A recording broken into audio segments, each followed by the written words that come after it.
کھیت کے اندر چلے گئے۔ اس کسان کو غصہ آیا، اس کسان نے ان کے اونٹوں کو پتھر دے مارا تو اس کا ایک اونٹ مر گیا۔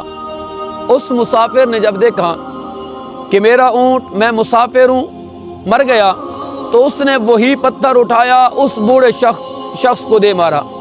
جیسے ہی اس نے اس بوڑھے شخص کو مارا تو اس کو ایسی جگہ پہ لگا جس سے اس کی جان بھی چلی گئی۔ تو یہ معاملہ سیدنا فاروق اعظم رضی اللہ عنہ آپ کے پاس آیا۔ حضرت عمر فاروق رضی اللہ عنہ آپ کے پاس اس بزرگ کے بیٹے آ گئے۔ انہوں نے کہا کہ ہمیں قصاص کا بدلہ، قصاص چاہیے۔ اب قصاص کے بدلے کے اندر جب وہ آپ کے پاس آئے تو فاروق اعظم نے عدالت لگائی، مدینہ کی سرزمین کے اوپر عدالت لگی۔ اس عدالت کے اندر وہ مجرم تھا، اس نے کہا کہ میں نے واقعی جان بوجھ کے قتل نہیں کیا، غلطی سے قتل ہو گیا۔ اے امیر المؤمنین، میں اس کی سزا بھگتنے کے لیے، میں یہ قتل اپنے ذمے لینے کے لیے، میں قتل کا بدلہ قتل دینے کے لیے بھی تیار ہوں، قربان جائیں۔ تو وہ سیدنا فاروق اعظم رضی اللہ تعالیٰ عنہ، آپ نے فرمایا کہ پھر آپ کو کل لٹکایا جائے گا۔ تو وہ شخص عرض کرنے لگا کہ اے امیر المؤمنین، مجھے 3 دن کی مہلت دیجیے، میں نے کافی لوگوں کے امانتیں دینی ہیں، جب ان کو میں امانتیں کر کے واپس آؤں گا تو مجھے قتل کا بدلہ قتل کر دیا جائے۔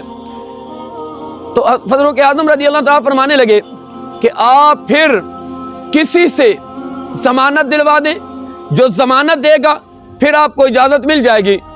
تو وہ مدینہ کی سرزمین کے اوپر اجنبی تھا، کوئی دیکھنے والا نہیں تھا، کوئی جاننے والا بھی نہیں تھا، تو ایک ایک کی طرف دیکھتا رہا، کسی نے ضمانت دینے کے لیے تیار نہ ہوا۔ حضرت ابو ذر غفاری رضی اللہ عنہ آپ نے فرمایا کہ اے امیر المؤمنین، اس کی ضمانت میں دیتا ہوں۔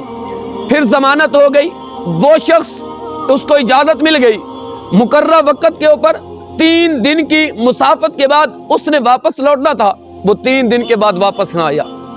پھر عدالت لگی، سیدنا فاروق اعظم رضی اللہ عنہ آپ نے فرمایا کہ اے ابو ذر، تم نے ضمانت دی تھی، اب اس کے بدلے میں تمہیں قتل کیا جائے گا۔ آپ نے عرض کی کہ اے امیر المؤمنین، میں یہ قتل ہونے کے لیے تیار ہوں۔ اتنی دیر کے اندر کیا دیکھا کہ مدینے سے دور جس طرح وہ گیا، گرد و غبار ابھرتا ہوا نظر آیا، تو وہ اپنے گھوڑے کو دوڑاتا ہوا فاروق اعظم کی بارگاہ کے اندر حاضر ہوا، ہاتھ جوڑ کے عرض کرنے لگا کہ اے امیر المؤمنین، مجھے معاف کیجئے، میرے آنے کے اندر دیر ہو گئی، اے امیر المؤمنین مجھے معاف کیجئے، بس اب جو حکم ہے وہ سنا دیجئے۔ فاروق اعظم نے فرمایا کہ اس حکم سے پہلے پوچھا کہ اے نوجوان، تیرا جاننے والا کوئی نہیں تھا، تیرے صرف اور صرف ضمانت کے لیے ایک شخص نے ضمانت دی تو اپنی جان بچا سکتا تھا، واپس کیسے آیا؟ تو سیدنا فاروق اعظم کی بارگاہ کے اندر عرض کرتا ہے، اے امیر المؤمنین، واقعی جاننے والا کوئی نہیں تھا، لیکن میں ایک اجنبی تھا، میں ایک مسافر تھا، اگر میں واپس نہ آتا تو لوگ مسافروں کے اوپر اعتماد نہ کرتے اور مدینہ کی سرزمین کے اوپر لوگوں کا اعتماد اٹھ جاتا، اس وجہ سے میں واپس لوٹا۔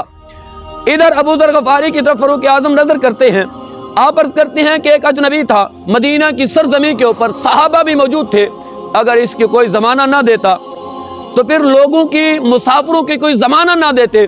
جب انہوں نے یہ منظر دیکھا تو وہ نوجوان، وہ اس بوڑھے باپ کے بیٹے عرض کرنے لگے کہ اس نے جان بوجھ کے قتل نہیں کیا، اے امیر المؤمنین ہم بھی انہیں معاف کرتے ہیں۔ صحابہ وہ صحابہ تھے جن کی ہر صبح عید ہوا کرتی تھی، خدا کا قرب حاصل تھا، محمد